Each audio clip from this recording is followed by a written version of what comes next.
Hello, dear ones. Welcome to another conversation on the different shades and shapes of love, the kind of conversation I think we must have more of. As always, before we start, can I invite you to take a moment of centering and breathing with me so we take a pause together? Sit down with your back up. Drop your shoulders. Relax.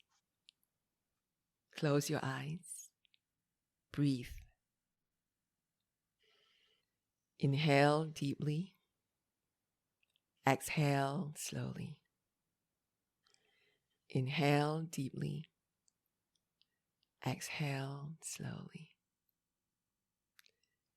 Inhale deeply. Exhale slowly. When you're ready, you may gently open your eyes. And now listen with your heart. For today, before I read the chapter, I would like to alert listeners that today's episode contains content on abortion, suicide, and mental health. Today's shade of love is pardon. Pardon is the love I continue to work on for the son I chose not to have at 28.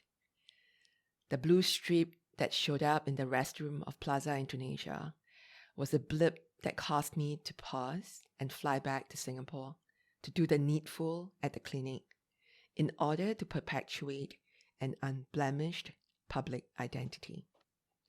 It still rips me apart that the alternative never stood a chance in my head because my heart was silenced by the roar of a relentless international career. There was also that terrifying label as a social failure should I detour for motherhood out of wedlock. Are you really sure you want to do this? You are already 28. Those were the words of the counselor at the clinic, which till today still ring loud in my ears. I was sure at 8 weeks pregnant, everything about the deed, before, during, after, was numbingly traumatic, even though I was not alone. No one in my family knew about it until a few years ago. I cannot tell you why, but I knew it was a boy. He was quietly named Max, short for Maximus after Russell Crowe's character in Gladiator. I would never know if the 33 fibroids, a record for my surgeon, and precancerous cervix cells that were removed exactly 11 years later were an implosion of all that guilt and regret I had, or a release. Max would have been 22 this year. That was when I wrote the book. He would actually be 25 this year.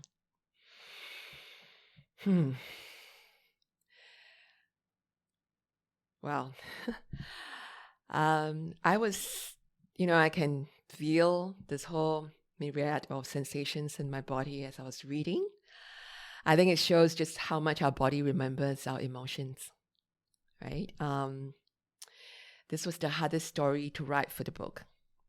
Writing it was strangely re-traumatizing from the act of death I caused, whilst at the same time furthering my healing, also in gratitude and acceptance of who I am because of where I came from. As I'm actually saying this, I want to share that my hands are cold. I'm actually holding my palms tightly, and feeling a really strange sensation in my gut. Of course, below my gut, as I'm sharing this. But I think this dichotomy of emotions, right? One of re-traumatizing, but at the same time, deeper healing. This dichotomy of emotions was why I chose, right, the English you as the tree to pair this story with. The English you is often found in churchyards and graveyards, and it's known as the tree of death because all parts of the tree are toxic to humans and animals. Yet, even though this tree has a deathly symbolism, it also represents hope and immortality because of its evergreen nature and extremely long life. And when I was thinking of who I would trust to have an intimate conversation with on this shade of love, to talk about loss and forgiveness, that still shakes me, Linda Collins came to mind. I met Linda for the first time with a few mothers a couple of years ago. United by the loss of their children to suicide, they founded the Please Stay movement in October 2019. A survivor herself, Linda lost her beloved daughter, Victoria McLeod, in 2014 when Victoria was 17. Linda generously shared her loss and her grief through her book, Loss Adjustment, which she gifted me with a copy at that first meeting. The pain of her loss permeates every page of the book, and I really mean it. I remember just also feeling, that pain, but all the emotions in my body as well as I was holding the book to read it. So there was the pain I felt, but the clarity and the honesty of her words really just kept me to the book and made it impossible for me to stop reading. I actually finished the book in one reading that weekend, and in fact, immediately after that, I texted Linda. I just felt that connection needed to be made, right? I didn't say much, neither did she. I know she was quite surprised to hear from me on text, but I just needed to feel like I wanted to connect with her immediately after reading the book. Linda is also a copy editor with the Straits Times and has just published a poetic response to loss adjustment called Sign Language for the Death of Reason. I can't wait to read that. I haven't read that yet. Hey, Linda. Thank you so much for bravely saying yes to being part of this podcast experiment to discuss love. Hi, Anthea. Hi. So this is a podcast experiment, and I call it an experiment because we don't know how this is going to go. But it's really a love podcast, right? And the idea is to call and love more as we look at the issues of our time. And at this juncture, I definitely feel like I'm called to inviting both Victoria and Max to join us in our sacred space. Yes. And I hope that both of these beautiful angels, looking down at us, around us, with us, would also help us today as we have this conversation to share the pain, the loss, the grief, and all the emotions that we've had with our respective experiences, but more importantly, to bring their love also to the listeners out there who are listening to us. So, yeah. Hey, Max. Yes. Hey, Victoria. Hi.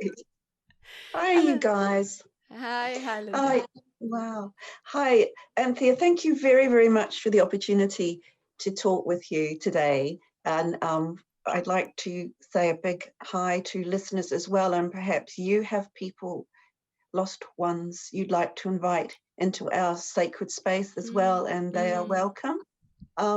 There's a good vibe here. There is love for the living and the dead. And of course, intertwined with loss is love. And I think that Anthea has articulated the conflict there very well in her moving chapter. I have to say, in the past week, with this coming up, you've certainly made me do a lot of thinking, and I'm really grateful to you because I've realized some things about loss and love that I denied, and I'm now, I was actually in tears yesterday trying to deal with the overwhelming emotions. So I think this is very timely.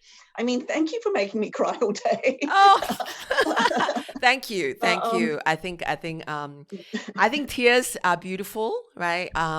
As well, and sort of allowing us to connect with ourselves and that which is so deep. That's such a core part of us. Thank you for sharing that, and what a great space now that we have both created Yeah. for what really is to be a conversation, right? So this is completely unplanned. We wanna sort of be able to sort of maybe share a little bit of our experiences with pain, with for me with guilt, also shame. As Shame. Yeah, I Mm. definitely did. I think Linda, when I think about why it was the hardest shade of love to write then, right? So this is 3 years ago when I was writing this book. Even as I was writing it, the familiar emotions of shame and guilt came rushing back, and these are really complex emotions. And as a coach, I know that I often have to hold space for these complex emotions to come up, to be unpacked, and we can never really unpack it. It's almost a continuous process of going deeper. But these emotions, when they came out then, right? Mm. I remember asking, was the shame I was feeling then when I made the decision um, to to go ahead to the clinic, right, and do the needful.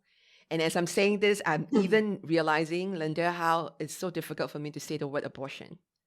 And you realize that Yes. even in the passage, I did not use the word abortion. The needful. The needful, yeah, I know, and I'm actually just doing it again. Wow. I wonder if that shame actually came from a lifetime of being conditioned, right? That having a child out of wedlock brings shame to me and the family, right? And coming from a Chinese family, Mm. and it's also, and when I remember when I was young, hearing about stories of young women having children or being pregnant out of wedlock, um, was always talked about in harsh tones with a lot of judgment. Um, okay, I'm sharing this not because I'm trying to justify my decision, but I'm actually trying to explore why I felt so much shame, right? Mm. When I made Yes. that decision, and I'm asking myself, is that because of the conditioning? And then there's also that extension of that shame, therefore making me a failure, which I also talked about, right? Because I had an unblemished record, as I wrote in the chapter. And I was really held up. I was held up in the family as, such a smart kid, so successful. I was so successful, so young, right? As a business leader. And I think it definitely got me to perhaps satisfy a part of me, especially both as a woman and as a person who was told from a very young age that I was slow. And I Oh, was that's terrible, really. yeah, yeah, yeah. So What? so the earlier episodes would actually, and the earlier pages of the story would talk about how, because I was born with the eye defect, Oh, I that's right. Yeah. yes, so I was Yeah. actually called names like slow and retarded, even, or developmentally challenged. No, Yes, yes. that's a branding of you that's Mm. so destructive. Yeah, and Oh. and I think that's the part, right? That's what I think is important for us, is sort of put it out there and discuss openly. That Mm. conditioning. None of the folks who called me names had any malice No, in their no. heart, but Mm. the way I had obviously assumed all of that as true and as fact about myself, was You assumed it definitely. was fact. Yeah, oh, for sure, for You, sure. Because wow. yeah, because when I was unpacking and doing the work on myself, that was the work that I had to do. And that's why the colossal collapse I had 15 years ago was such a gift. It was painful beyond description, but it's also such a gift for me to break through that, because the way for me to prove everyone wrong was just to keep going, right? Mm, Linda, just mm. like, achievement after achievement. And well, I was really successful too, right? I was like, Yes, like there was no stopping. So I think, yes, I think that was definitely a big reason. I definitely remember shame, but the sad thing is that the shame wasn't about the act I was going to do at the clinic, but the shame that I would have if I don't do it. And I know it sounds really kind of yeah, because it convoluted. should be the other way round, I shouldn't it? know. That's why I'm like feeling all these emotions right now. Even Sorry. no. This is the whole point about this conversation. And then also, Linda, there was the guilt too, right? And can I please tell you this, right? The guilt, I'm now asking myself too, right? What about this guilt that only came years after? That Yes. and the guilt came from, you know what? No. The guilt came from realizing when I was writing the book that I didn't feel any guilt at the time when I was doing that act. you know, Oh, or the and way now I you have to guilt yourself. yeah, that was the book, right? So at the time of the book, this were the Mm, emotions that I was dealing with. Because yeah, if you read the book, the way I was responding to the counselor was, yeah, I'm very sure. When she asked me, yeah. are you sure? I said, yes, I'm very Mm, sure. And I do not remember at that time I had guilt. But years later, I had guilt from not mm. having guilt. talk, Yes, ab- talk about it just, never ends. oh dear, Linda. So I think this is what's coming for me. The other thing that I also just felt, and so indulge me a little bit before I sort of, pass it back to you for you to share. It just hit me, Linda, that how quick I was to not think about wanting to be a mother or to bring this child into the world. I wonder how much of it was because when I was born as a girl, as you know, a different time, different Singapore. Um, Yeah, and I was given the name Stop. I still yes, that's carry right. I still carry that actually in my given name, right? Tang. And Mm, that's because obviously in that time, as a girl, especially if you're a girl born to the eldest son of a illustrious oh, Chinese family, then yeah. hey, you are not really who we want pop out, right? At this time. And so it's just sort of coming up for me whether that has anything, right? The fact that the first moment I was born, I was already greeted with an emotion of being unwelcome. Yes, And I wonder yes, whether that has anything to do with also, you know, that act, um, or that whether is a way of sort of suppressing that need to be a mother at that point, or any of this had anything to do with it. Anyway, I'm rambling on. So I'm going to just, mm, hand it back to you so that I can compose myself a little bit, yes, and yes. ask you, what do you make of all of that, Linda, as I was sharing? What came out for you as you listened to, my rambling? And how, Oh, how does that sort of make you sort of connect with the loss, the unimaginable loss that you had with Victoria. well, I think trauma is intergenerational, and Mm, you sometimes internalize the trauma of your older people around you. mm, And my heart just sank when you described, you yourself being born into a world where were not welcome, and one can't help but think that you gave your unborn son the gift of not experiencing that. oh, Um, of course, he would always have been welcome, but you weren't welcome when you came into the world. And what does that mean? You weren't loved. I'm sure you were loved in some ways, but you Yeah. didn't have that essential underlying love. Mm. And that love is essential for growth, for healthy growth. That Mm. love. And wherever you are in the world, you need that love, especially if you're a vulnerable young person, young baby, right?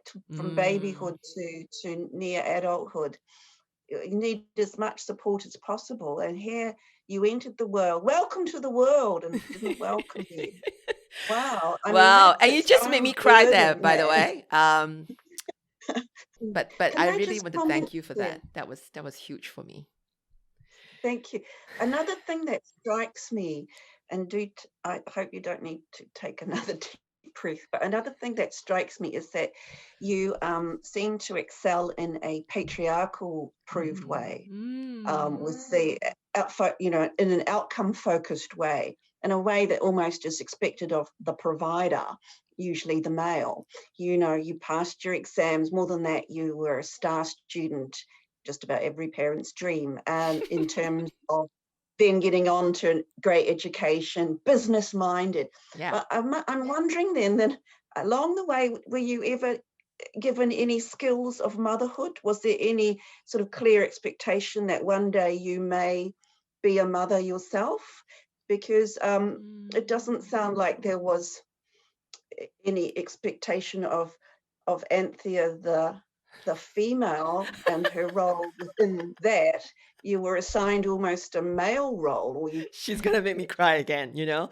it's just conflicted because, of Yes, course, the yes. other thing is that you still ultimately perhaps were not the person they wanted you to be. And there's Yeah. a sense that, in a way, it would have been best if you just went away and disappeared. And that sort of that conflict is terrible for a human being and can encourage, even if you don't feel it, a victimhood mentality, Mm. that actually Mm. people are happy to see you within that sort of almost triangle of victimhood or response to other people's expectations or lack of expectation. So it's a terrible thing to weigh on a person growing up trying to find their place in the world. And you did everything you could to please them, Mm. and it Yeah. wasn't enough. I'm just Yeah. throwing out Yeah. judgment. I'm not familiar with your circumstances, but Yeah. just from what you've read and talked about, Mm. I think everyone listening would want to come and give you a big hug Oh. and say, well, whatever happened, and it's been such a painful journey, look at the wonderful person you are now, and Max would be so proud of you. And Oh. look at how you're helping people. You look at your tremendous empathy, so rare in a public figure, um, and so honest yourself. You commented on my authenticity, but I think I'm now responding to yours. So Thank thank you. you, Linda. And you were spot on, but I couldn't have articulated it in a better way. Oh, As you said, and I had a very, loving childhood, a beautiful childhood, except this name calling, this sense of, mixed identities. yeah, And then also on the playground of schools, right? Because I was called names because of my eye defect. And children are children. They'll just call you ugly yeah. or monster because your eyes are strange looking.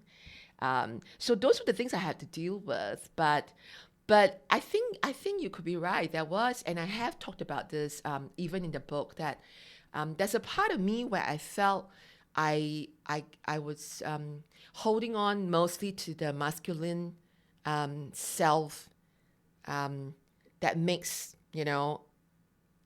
a human, right? Because we have both masculine and feminine energies within all Mm. of us. But I think I suddenly call up a lot of masculine energies. One part could Oh, be from what you said, but the other could be that because the way I look, because of my eyes, I was not asked out on dates when I was a teenager by any boy. So I wrote about it actually in this book too, that maybe because they were not interested in me as a girl anyway, I became, like brothers to them. Like Yeah. most of my best friends for a big part of my life are males, Mm. They right? feel safe with you. Yeah, right. So that's really interesting. And you sort of unpacking that is just, I feel Oh, like I'm well, just going through another healing session right here as we are speaking. well, these are things of a lot of relevance to young people Mm, today. mm, This issue of identity and fluid mm, identity, and I think that your words will really help people. And it's interesting what you say in relationships that you have a lot of male friends, because mm, this is great. I think men need to see women as friends as well as, sex objects or people who have that supposed womanly role. mm, Uh, mm. of Womanly role, yes. um, yeah, yeah. I don't know. I didn't put that very well, because that womanly role. What is it? What is it? Is it just a nurturer, wife, Madonna, whatever? I don't know. But it was great that people can approach you in terms Mm, of just seeing the lovely person within. mm, Um, and I exactly. don't see how anyone could have seen you as ugly, but you know, people that just judging on physical norms. This is still a problem today. Is it a Isn't it? problem? Well, Mm. social media even more. Even Um, more, but even more. You are yeah, right. Yeah. yes, but that is another subject. But I think that when we talk about loss, we have to think, listening to your story, of gain. So with my daughter's death, I have to admit, reluctantly, it made me a better person. She gave me Mm, that gift because I had to analyze, where did I go wrong as a parent? What could I have done better? What would Victoria want me to do now? mm, She mm. she'd want she'd what she wrote in her journal, for example. She didn't want young people to have to suffer the social anxiety that she did. That teachers need to know when they look at the kid in the back room who Mm, can't give them an answer when they demand it. It's not because the kid is dumb, or that the kid exactly. kid doesn't know the answers, because they're too terrified to speak. Yeah. You know, Yeah. so if we can help people along with our gains as well as our losses, while honoring those losses, I think that's a really helpful thing. And I love how you are still growing. Even as we talk, you're open for self-growth. This is a real lesson for me. Sometimes I think I've done enough growth. I don't want to grow anymore. And each time there's a new lesson. Do you know what I mean? Yeah, no, totally, totally. But it's the way you put it that I thought, yeah, that's a really interesting way that you put it. That you don't want to grow anymore, right? But it's interesting what you just shared about gains, right? In this sort of deep loss that we experience. Some have said, as you I think correctly put, some have said that it's the deepest pain which empowers us to grow to our highest self. And I'm not necessarily saying that that means we should move towards this pain. We're saying that in the reflection that we Mm, make mm, of this pain, which is actually what you're saying, we see the gains, or we see, where are the opportunities for our growth, that we are actually learning from this pain. And I really like that. I think that's really important also to share with, our listeners and actually everyone who come our way, that yes, adversity is really not the end of our story. And yes, therefore, when we go through a really challenging time, I think that's we learn by reflection, right? We don't learn by doing. And so that reflection, hopefully, we always remember to do, because it's very easy for most of us to want to run away from challenges. The moment we're done with the challenge, we're like, yay, I'm out of it. But I think what you are actually sharing here, to not just think about the loss, but also to look at what the loss can teach us to gain more in this life, and even more in how we can offer of ourselves to the world. Yeah, what would be your thoughts on that? Um, How do we cope with challenges, losses, and yeah, I was thinking, dare I say this? say Because it? sometimes I can be a bit blunt, and it's just my personality. I don't Oh, mean please to do. offend. So sometimes the society wants to define us by our failures or our perceived Yes. failures. Or Mm, so here you, many years later, you came out and told the world through your book that you'd had an abortion, and you must have known people would want to judge you about mm, that. mm. And yet here you are. You are not defined by that abortion. You Yeah. are not defined by a business failure. Mm, You are not defined by perceived weird eyes when you were young. right. Yeah. You have become your own person. And that is a very hard thing to do. And I just wondered if you had any help for us still on the, the uphill struggle, for how Mm. you managed to overcome that negativity. Sometimes society just wants you to be pigeonholed. How did you overcome that? Yeah, that's a great question. That's also what I think I shared in one of the sheets and episodes. I will have to say that um, 15 years ago, having only left with $16 in the bank after such a illustrious career, and as you correctly put, I define myself as a wife, as a CEO, right? As a business leader, as someone who is financially um, doing well. And when all Yes. of that was taken from me, right, in one fell swoop, it was really hard to handle. I mean, I really sank into this deep, dark place of complete despair, shame, desperation.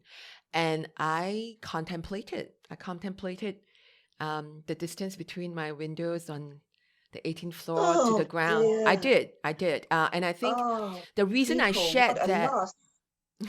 Ah, but I shared that story a lot now, once I could sort of work through that, to say that, well, first of all, as what you correctly put, right, we are so conditioned to define ourselves in a certain way, and very often, not all, very often we're defined so much by our external achievements and the roles we play, right? The roles we play, and when that's taken away from us, we are lost. We don't know who we are. And I remember feeling that way. I felt like I was drowning. your body language when you say that. Did but you can't see this, but her shoulders dropped and she crouched forward Yes. like a submissive person.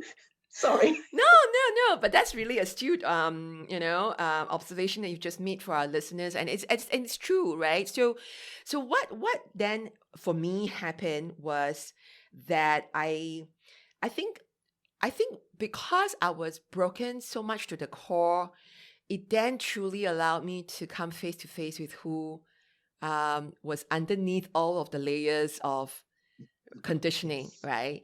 And this is why today I keep saying how grateful I am to have my parents chose me and I chosen my parents, because despite all that fast and furious success I had, I was never a bad person. I held myself to the kind of values that when I finally had to face myself, I I I love those values that I carried. And of course, a big part of Yes. that came from them, right? It came from them showing Mm. those values. And so those values are integrity, those values are humility, curiosity, very important, and also empathy and compassion. And I think the way I got myself out of that, after telling myself repeatedly what I've lost, I somehow was able to then ask myself, what do I still have? And that reverse the downward spiral, Linda. Yes. And so gratitude and silence saved my life. So I didn't act on it. I ideated, I thought about it, but I didn't act on it because this gratitude, this bring me back to what I still had then, which I still have now, obviously. And it got me thinking about my parents, my loved ones, my friends, Mm. my experience, and it got me to then realize how I was a really good person. That I was actually whole because of these values. But I was very broken in this other self, right? That I've been showing to the world, if you know what I mean, right? The CEO and the wife and all of that. Yeah, so that's been a really interesting, which is why I come out and talk so much about mental health and Mm. suicide, right? Because Yes. I've got my own Yeah. personal experience with it. Yes, and personal experience really resonates with those people who are struggling with depression or other issues. You need someone who's been there sometimes, who understands, because quite often those who haven't, or if they're neurotypical, they just don't know. Mm, Like, for example, mm, just quickly, with me losing my daughter Victoria to suicide. So some counselors and medical people expect that they can fix my depression, but it's not. It's grief. It's not. It's part of grief. It's yeah. just a normal part of grief, and it's Mm, not something you can fix.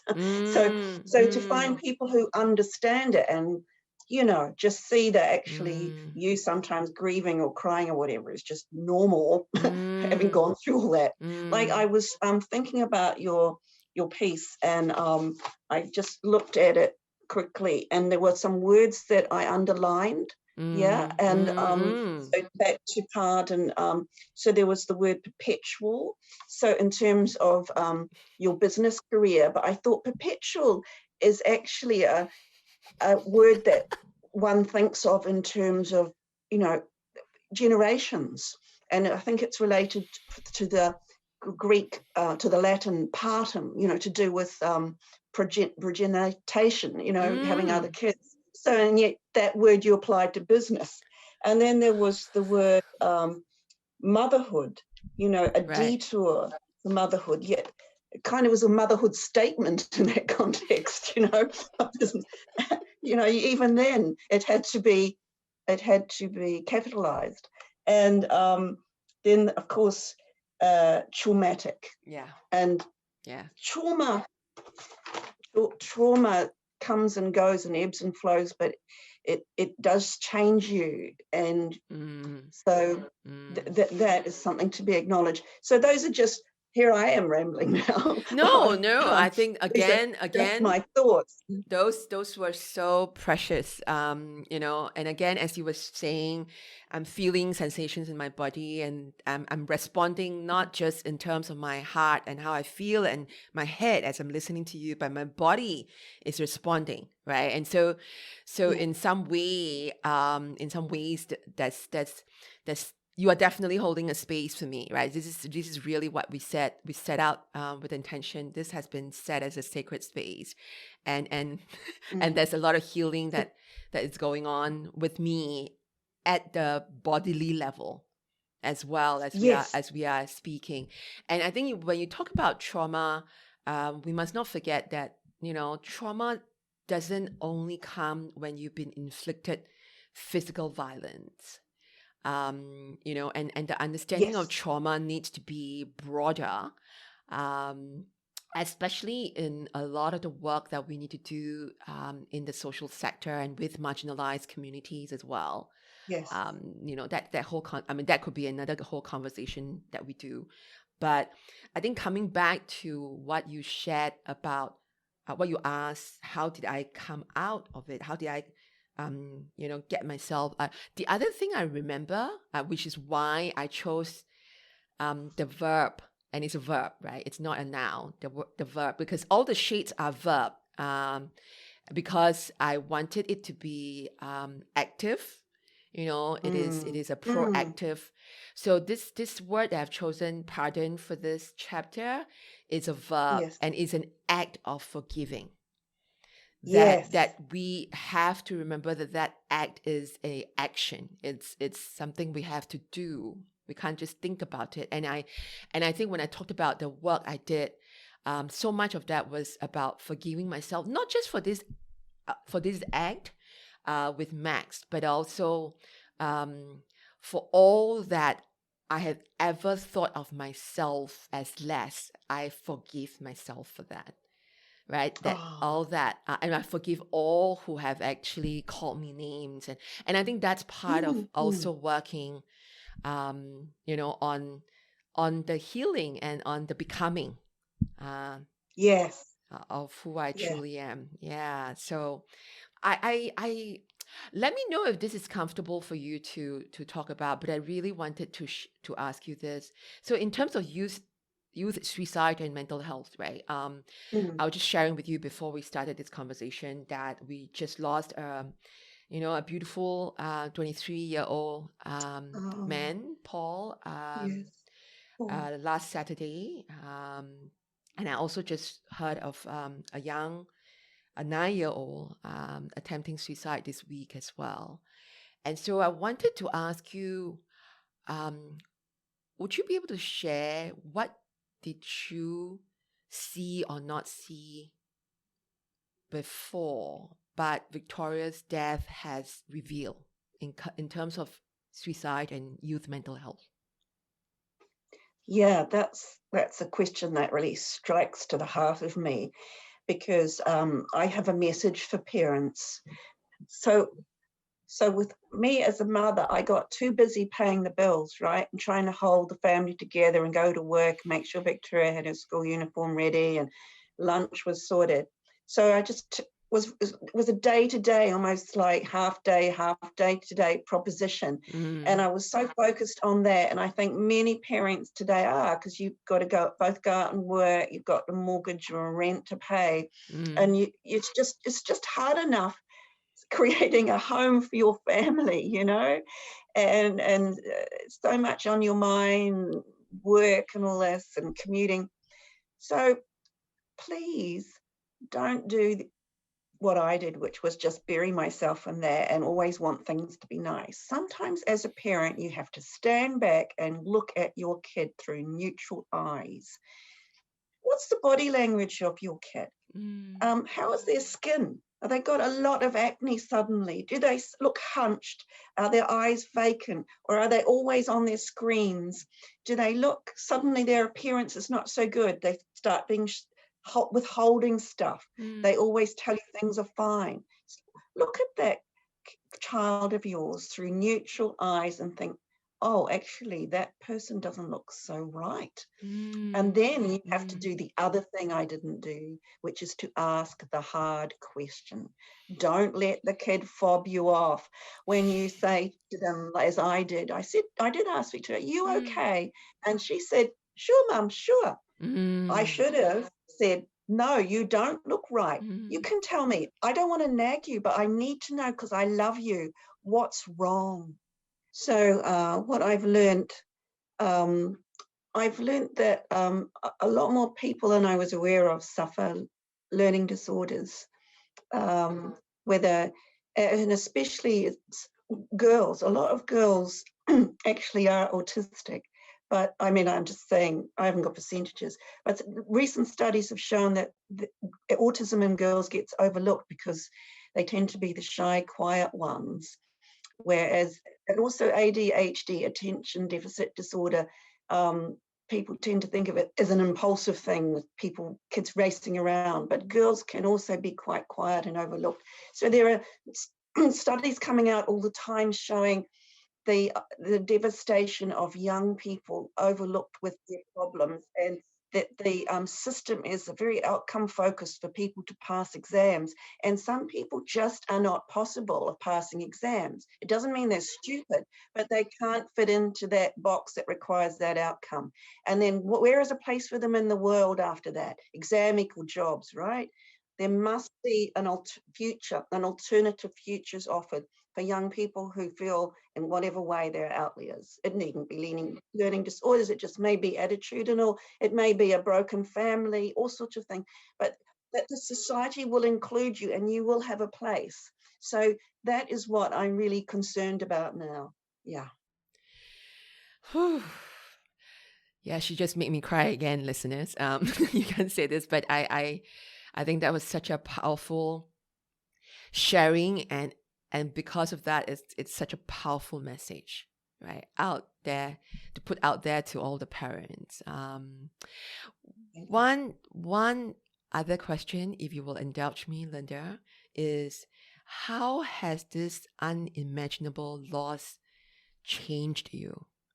Well, it's certainly given me a spiritual side. So before Victoria died, we kind of let all that lapse. We didn't have any spiritual scaffolding.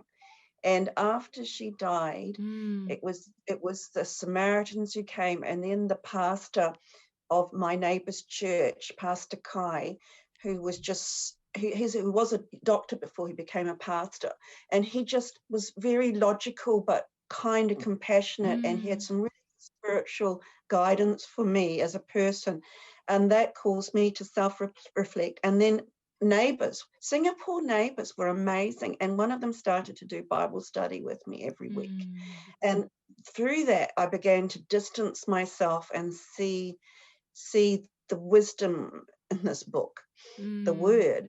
And mm, then I started to look for organized religion, and I found a, people were just incredibly supportive, and it began to open my eyes to the need for families. It doesn't, you can have the religions you want depending on your culture, but some sort of scaffolding and framework so that a kid can see that there is something bigger than themselves, that there's a mm. universe out there and greater purpose. I think that's pretty essential. And so I saw a bit of that. I still got a lot to learn, and I Yes. still keep falling in and out, but I wouldn't be here today without that spiritual foundation I've managed to get. Wow. Thank you, Linda. That's I have no words for that actually, but thank you so much for that sharing. I think that's just so important for us to share with parents who are suddenly struggling at different levels, right? Wondering what's the best way to support their children and support themselves as well. So let's wrap up. What would you say is your key takeaway from this conversation, Linda? My key takeaway is that failure is not failure. Mm, Mm?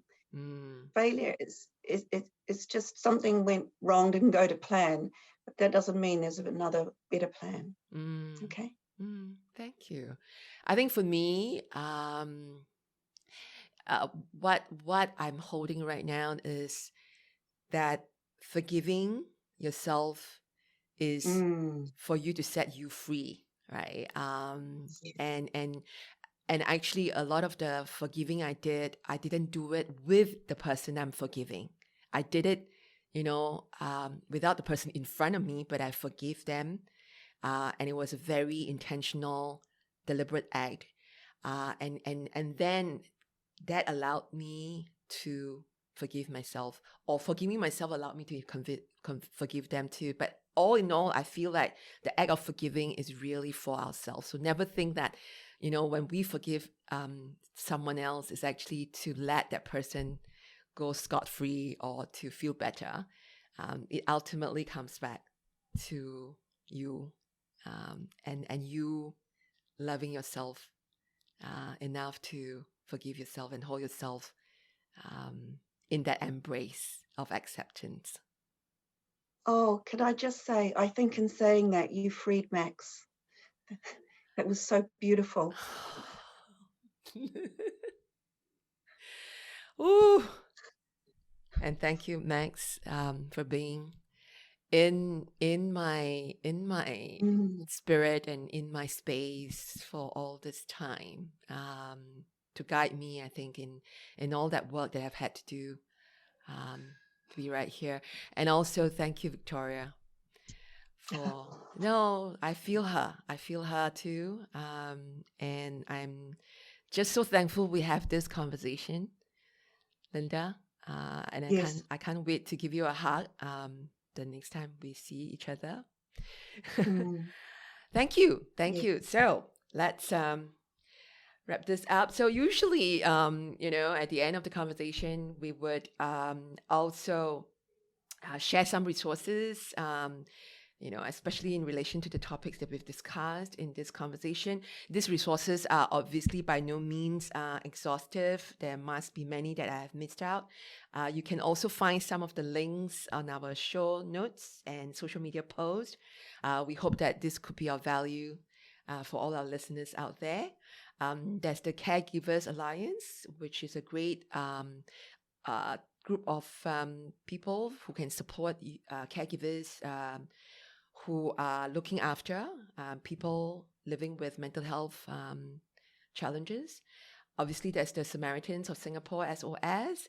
We Oh, mentioned Please yeah. Stay movement, Mm, which Linda is part of. yes. And there's also the Child Bereavement Support Group.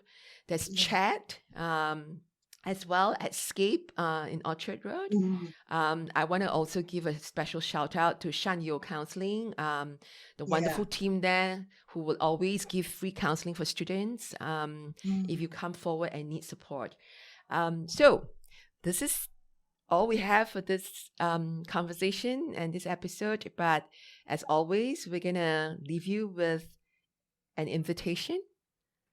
What guilt do you need to release yourself from in order to move forward?